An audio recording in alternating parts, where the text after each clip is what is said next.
Hello friends, here we open a new discussion on organic chemistry. We'll see some basic concepts in organic chemistry that will help us to understand nature and reactivity of molecules and reaction mechanisms. We will see different types of bond breakage, bond formation, reaction intermediates, their stability and reactivity aspects, as well as electron displacement effects in molecules that help them to react or not to react. So in this first part, we will see the modes of bond breakage, bond formation, and reacting species like electrophiles and nucleophiles. Okay, we move on to it. Yes, in this first and very short discussion, we will go through some basic concepts of bonding, chemical bonding, bond breakage, and the idea of nucleophilic and electrophilic species. In order to understand organic molecules, the chemistry of organic molecules, the reaction mechanisms, we need to know about chemical bonding. Chemical bonding in organic molecules are mainly described by three theories. The first one is valence shell electron pair repulsion theory, the valence bond theory, and the molecular orbital theory. The last two are the quantum mechanical approaches. You will see a discussion about the theories of chemical bonding in one of my previous lectures. And here what I wanted to focus is on an idea called hybridization that is proposed by valence bond theory.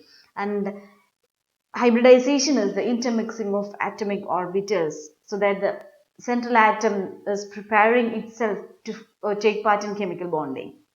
So in organic molecules, carbon atoms undergo three types of hybridization mainly, sp3, sp2 and sp hybridization.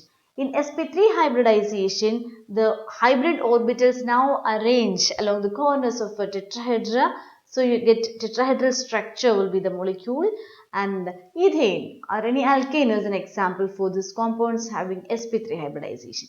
Whereas sp2 hybrid orbitals lie along the corners of a planar trigonal, and alkenes or compounds having just one pi bond are examples for sp2 hybrid molecules, whereas sp hybridization, these hybrid orbitals give linear arrangement or linear structure to the molecule.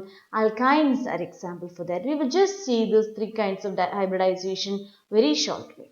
sp3 hybridization, the carbon, suppose we want to form this molecule ethane and the two carbons are already sp3 hybrid and they or orbitals form at the corners of a regular tetrahedron. And now what happens is, on each carbon, the three of the sp3 hybrid orbitals undergo sigma overlap with the 1s orbital of hydrogen to form the carbon-hydrogen bond.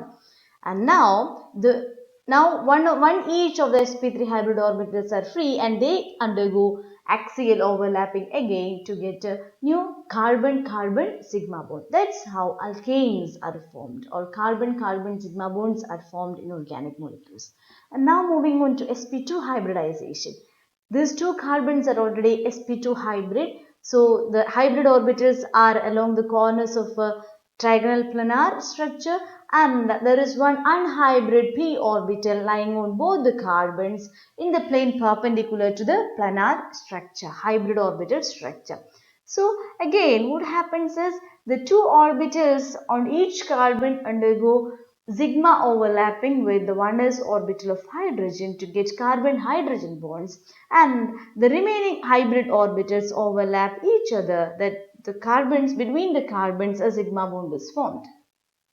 And now you can see that there is an unhybrid p orbital lying in the perpendicular plane which can undergo axial overlapping to get a pi bond. That's how in ethene you have one sigma bond between the carbons and the second one is a pi bond, and so you have a double bond between the two carbons. And now coming on to sp hybridization. The sp hybrid carbon atoms, they possess two hybrid orbitals, and these p orbitals are lying in planes perpendicular to each other and perpendicular to the plane of the hybrid orbitals. And again, as we have seen previously, one each of the hybrid orbitals on each carbon undergo sigma or axial overlapping with the 1s orbital of hydrogen to get a carbon-hydrogen bonding, and the carbon-carbon bond is formed by the axial overlap of the two sp hybrid orbitals. And the unhybrid p orbitals of each carbon lying in the same plane, they can undergo now lateral or sidewise overlapping to form a new pi bond. And the other set of unhybrid p orbitals which are lying in the second plane, they can also undergo lateral overlapping or sideways overlapping to give the second pi bond. So, for example, acetylene is a molecule where carbon is sp hybridized. So these carbons have three bonds in between. One is the sigma bond formed by the axial overlapping of the hybrid orbitals, and the other two are the pi bonds formed by the perpendicular unhybrid p orbitals when they overlap sideways. Okay, with that introduction on, just wanted to rewind these ideas of bonding, and with that we move on to the idea of bond breakage or bond cleavage. Chemical reactions involve breakage of bonds and formation of bonds. This is basically what is happening behind a chemical reaction, and bond breakage occurs mainly in two types. The first one is a homolytic fission and the other one is called heterolytic fission.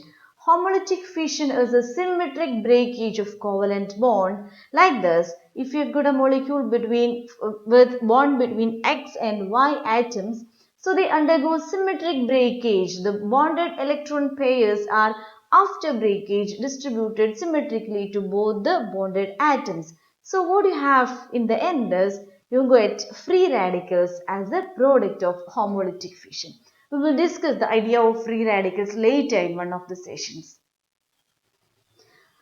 At the same time, heterolytic fission is the asymmetric breakage of covalent bond. Like this, the bond between X and Y break asymmetrically, that the bonded pair of electrons move towards the more electronegative atom, so you get a cation and an anion. These ions, like the cation where carbon is having the positive charge, that is carbocation, and the anion where carbon bears the negative charge, that is carbanions. Again, the structure of free radicals, carbocation and carbanions, we will discuss this in one of the later sessions. Two kinds of reaction species like nucleophiles and electrophiles. Nucleophiles, as the name indicates, are nucleus loving species, that is, they are electron rich species or negative charge centers. They are either anions or they are neutral species having lone pair of electrons, like this. And they can attack electron deficient species by using their lone pair of electrons or the charges present on them. Like this, the nucleophiles can attack an electron deficient species to form a new nucleophile electrophile. This would be an electrophile, then we will see soon, and this bond is formed. And the second category of species are reacting species are electrophiles. They are electron loving, that is, they are they have affinity towards negative charges. That is why they are positively charged centers or electron deficient species.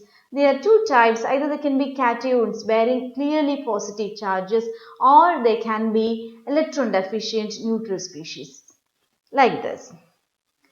And obviously they can attack electron rich centers because they are electron deficient in nature.